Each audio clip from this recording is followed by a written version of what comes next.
नमस्कार, स्वागत है आपका हमारे खास कार्यक्रम में और मैं हूं आपके साथ गौरव राजेंद्र। जैसा कि आप जानते हैं, अजय एस्ट्रो मनी गुरु जो कि ग्लोबल स्तर पर एस्ट्रो फाइनेंस डिजिटल एकमात्र ऐसा चैनल है जो कि 42 कमोडिटीज का एनालिसिस सीधे आप तक पहुंचाता है। तो दोस्तों, शो की शुरुआत करते हैं। व्यापार सूत्रों ने कहा कि थाईलैंड और वियतनाम में चावल की फसल की पैदावार में गिरावट और उत्पादन की उनकी बढ़ी हुई लागत चालू वित्त वर्ष में भारत के चावल निर्यात के लिए वरदान साबित हो सकती है। भारत वर्तमान में प्रमुख बाजारों में लगभग $360 प्रति टन चावल का निर्यात कर रहा है, जबकि थाईलैंड और वियतनाम लगभग $420 प्रति टन पर अनाज की पेशकश कर रहे हैं। सूत्रों के मुताबिक आने वाले महीनों में यह अंतर और बढ़ने की उम्मीद है। इसके अलावा काफ़ी मजबूत खरीफ फसल की संभावनाएं भारतीय निर्यातकों को अधिक प्राप्तियां प्राप्त करने में सक्षम बना सकती हैं। All India rice exporters association के अध्यक्ष वी कृष्णा राव के अनुसार वॉल्यूम के लिहाज से भी चालू वर्ष में भारत का चावल निर्यात पिछले साल के 21 मिलियन टन के रिकॉर्ड स्तर से थोड़ा अधिक या उससे अधिक हो सकता है। चावल शिपमेंट में एक और रिकॉर्ड की संभावनाएं हैं ऐसे समय में आई हैं जब देश ने घरेलू स्टॉक में कमी के कारण गेहूं के निर्यात पर सख्त प्रतिबंध लगा दिया है।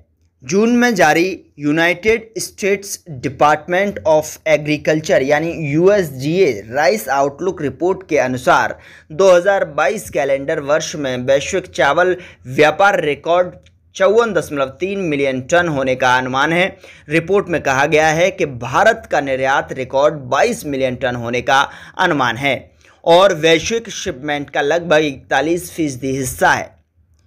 USDA ने भी यह भी कहा है कि भारत का अनुमानित चावल निर्यात इस साल अगले 3 सबसे बड़े निर्यातकों जैसे कि थाईलैंड, वियतनाम और पाकिस्तान के संयुक्त शिपमेंट से अधिक होने की संभावना है। साथ ही आपको बता दें कि व्यापार सूत्रों ने कहा है कि वियतनाम, चीन और थाईलैंड जैसे प्रमुख चावल उत्पादक उच्च उत्पादन और माल ढुलाई लागत का मुद्दा उठाते रहे हैं, जिससे उनका चावल भारत की तुलना में बहुत महंगा हो जाएगा। मूल्य के लिहाज से इस साल निर्यात 10 से 20 अरब डॉलर हो सकता है, जो अब तक का सबसे ऊंचा स्तर है। भारत पिछले एक दशक में दुनिया का सबसे बड़ा चावल निर्यातक रहा है। निर्यात आय 2020 और 21 में $8.8 बिलियन और 21 और 22 में $9.6 बिलियन थी। तो वहीं आपको बता दें कि वाणिज्य मंत्रालय के आंकड़ों के अनुसार चालू वित्त वर्ष की पहली तिमाही में भारत का चावल निर्यात मूल्य 12% बढ़कर $2.6 बिलियन हो गया। कृषि और प्रसंस्कृत खाद्य उत्पाद निर्यात विकास प्राधिकरण एपीडा के अध्यक्ष एम अंगमुथ ने कहा कि हम गुणवत्ता वाले चावल की शिपमेंट के माध्यम से चालू वित्त वर्ष में चावल के निर्यात में गति बनाए रखेंगे। उधर भारत बड़े पैमाने पर विश्व बाजार को पूरा करने की स्थिति में है और 2 महीने के बाद निर्यात में तेजी आने की उम्मीद है। वर्तमान में शिपमेंट के लिए पहले के ऑर्डर निष्पादित किए जा रहे हैं। All India rice exporters association के पूर्व अध्यक्ष विजय सेतिया और एक निर्यातक ने कहा कि DGCIS के आंकड़ों के अनुसार भारत ने 2021 और 22 में 150 से अधिक देशों को चावल का निर्यात किया।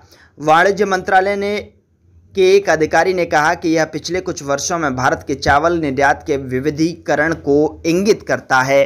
तो वहीं वित्त वर्ष 2012 और 21 की अगर बात करें तो 21 मीट्रिक टन चावल शिपमेंट में से भारत ने 17 मीट्रिक टन से अधिक गैर बासमती चावल का निर्यात किया और शेष मात्रा सुगंधित और लंबे अनाज वाले बासमती चावल की थी।